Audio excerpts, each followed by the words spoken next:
नमस्कार, मी कीर्ती गायकवाड. स्वागत आहे आपलं आय न्यूज 28 मध्ये. चला तर मग जाणून घेऊयात महाराष्ट्रातल्या ताज्या घडामोडी. मुख्यमंत्री देवेंद्र फडणवीस यांनी घेतले श्री लक्ष्मी नृसिंह देवतांचे दर्शन.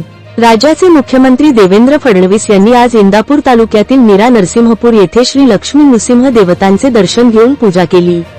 यावेळी क्रीडा व युवक कल्याण मंत्री दत्तात्रय भरणे, ग्रामविकास मंत्री जयकुमार गोरे, आमदार विजय शिवतारे, राहुल कुल, माजी मंत्री हर्षवर्धन पाटील, माजी खासदार रणजितसिंह देशमुख, माजी आमदार राम सातपुते, मुख्यमंत्री यांचे सचिव डॉक्टर श्रीकर परदेशी, जिल्हाधिकारी जितेंद्र डुडी, ग्रामीण पोलीस अधीक्षक पंकज देशमुख आदी उपस्थित होते.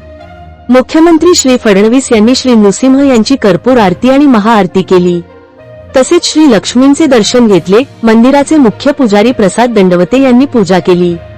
प्रदक्षिणावेळी मुख्यमंत्र्यांनी श्री क्षेत्र मीरा नरसिंहपूर विकास आराखड्यातील कामांच्या प्रगतीची अधिकाऱ्यांकडून व विश्वस्तांकडून माहिती घेतली.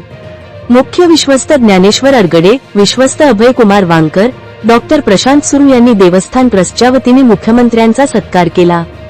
ग्रामस्थांच्या वतीने सरपंच अर्चना सरवदे तसेच सदस्यांनी स्वागत केले. पुणे रिपोर्टर विठ्ठलराव बेडगेची रिपोर्ट.